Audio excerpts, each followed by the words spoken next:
The Maracanazo. It's July 16, 1950, and Brazil is about to become world champion. At least, that's what everyone thinks. The medals have already been made. The parade route through Rio de Janeiro has already been planned. Newspapers have already prepared headlines declaring Brazil the champions of the world. Even FIFA's president has already written his victory speech.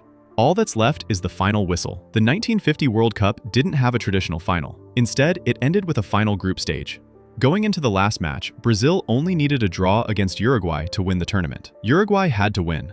Nobody thought they could. Brazil had been steamrolling everyone. They crushed Sweden 7-1. They destroyed Spain 6-1. They looked unstoppable. Uruguay, meanwhile, had barely survived their path to the final game. On match day, somewhere around 200,000 people packed into the Maracanazo stadium. To this day, it's considered the largest crowd ever to watch a football match. The atmosphere was deafening. Then, Brazil scored. Early in the second half, Friaca put the ball in the net. The stadium exploded. People hugged strangers. Some fans cried. The celebration had begun before the match was even over. But one man wasn't ready to surrender. Uruguay's captain, Obdulio Varela, picked up the ball and slowly walked toward the referee. He argued that the goal should have been disallowed. He knew perfectly well it was a legal goal. Years later, he admitted it. His real goal was to slow everything down, to quiet the crowd, to let his teammates breathe. And somehow, it worked. The noise faded. Uruguay settled down. Then they started believing. First came the equalizer. Then, with just 11 minutes remaining, Alcides Guija raced down the right side and fired a low shot past Brazilian goalkeeper Moacir Barbosa. Uruguay 2, Brazil 1. And then came something almost impossible. Silence. 200,000 people suddenly had nothing to say.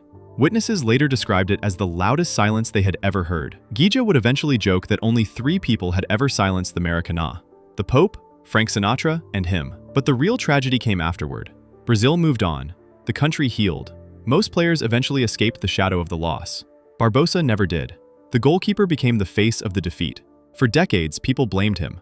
44 years later, when Brazil were preparing for the 1994 World Cup, he was reportedly turned away from the team's training camp because some staff members considered him bad luck. Imagine that. One moment, one shot. And 44 years later, people still wouldn't let it go. Barbosa once said that in Brazil, the maximum prison sentence was 30 years. His sentence had lasted longer. He died carrying the weight of half a second he could never take back.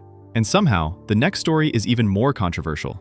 Because 36 years later, one player would score the most infamous goal football has ever seen.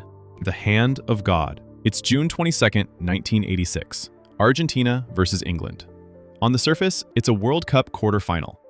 In reality, it feels much bigger than that.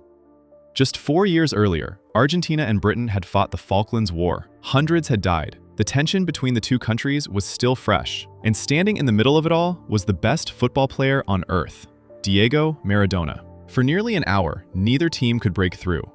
Then, everything changed. The ball floated into the air near England's goal.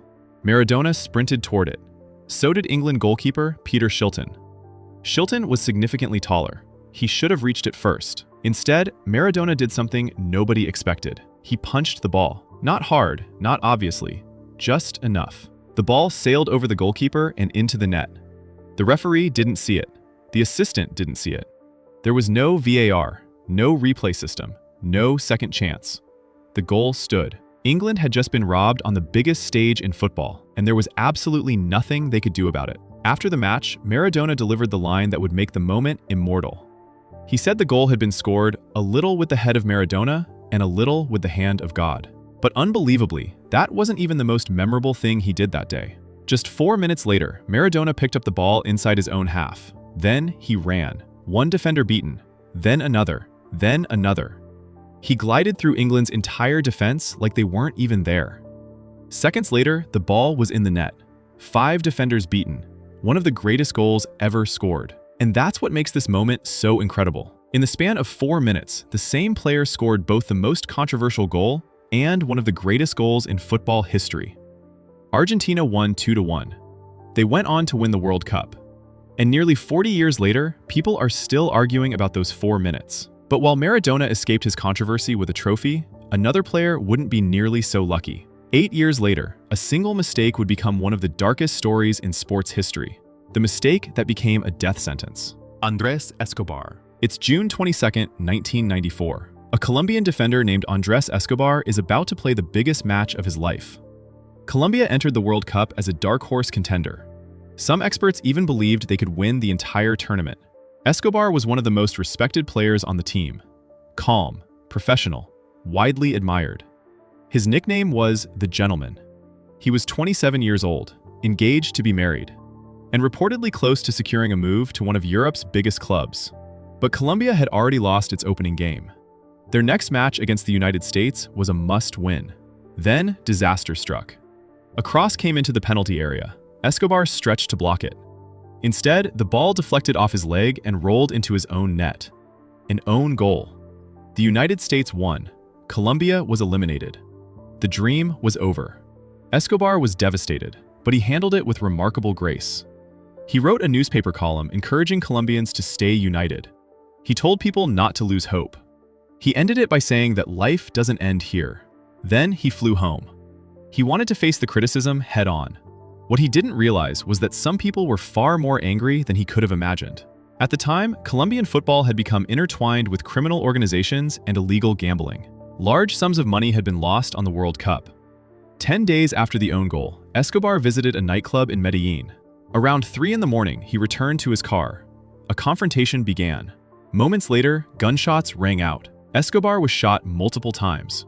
Witnesses later said the killer shouted, "Goal," after each shot.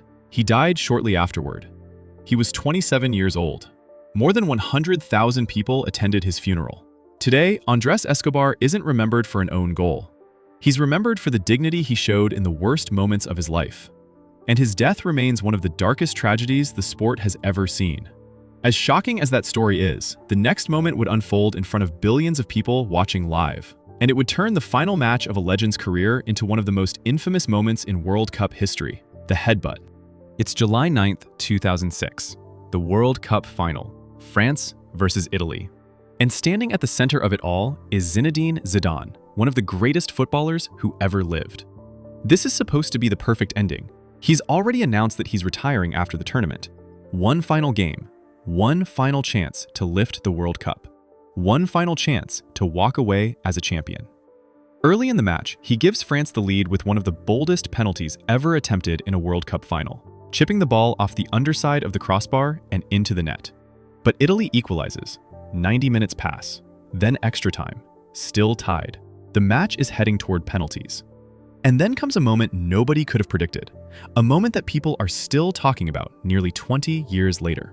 As Zidane walks up the field beside Italian defender Marco Materazzi, the two exchange words. Nobody nearby hears exactly what is said. The cameras don't capture the audio. But something clearly happens. Zidane takes a few steps forward, then suddenly turns around and drives his head directly into Materazzi's chest.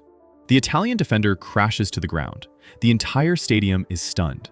The referee initially misses it, but after consulting his officials, he reaches into his pocket and pulls out a red card. Just like that, Zidane's career is effectively over. He walks off the field in silence. As he leaves, he passes directly beside the World Cup trophy. The trophy he had spent his entire career chasing. The trophy he would never touch again. France eventually loses on penalties, and one of the greatest careers in football history ends not with a celebration, but with a headbutt. What's remarkable is that the mystery never truly went away. Materazzi later admitted he insulted Zidane's family. But people still debate exactly what was said. For years, journalists, fans, and lip readers obsessed over those few seconds of conversation, because the entire football world was asking the same question. What words could possibly make one of the greatest players in history throw away a World Cup final? But as shocking as Zidane's collapse was, it wasn't the most devastating thing to happen to a football powerhouse on the world's biggest stage. Because 8 years later, an entire nation would watch its World Cup dream implode in real time. The Mineirazo. In 6 minutes, Brazil's World Cup dream didn't die. It was executed. It's July 8th, 2014. Brazil is hosting the World Cup. The tournament has finally returned home. For many Brazilians, this is more than football. It's a chance to erase the memory of the Maracanazo, a chance to finally heal the wound that had haunted the country since 1950.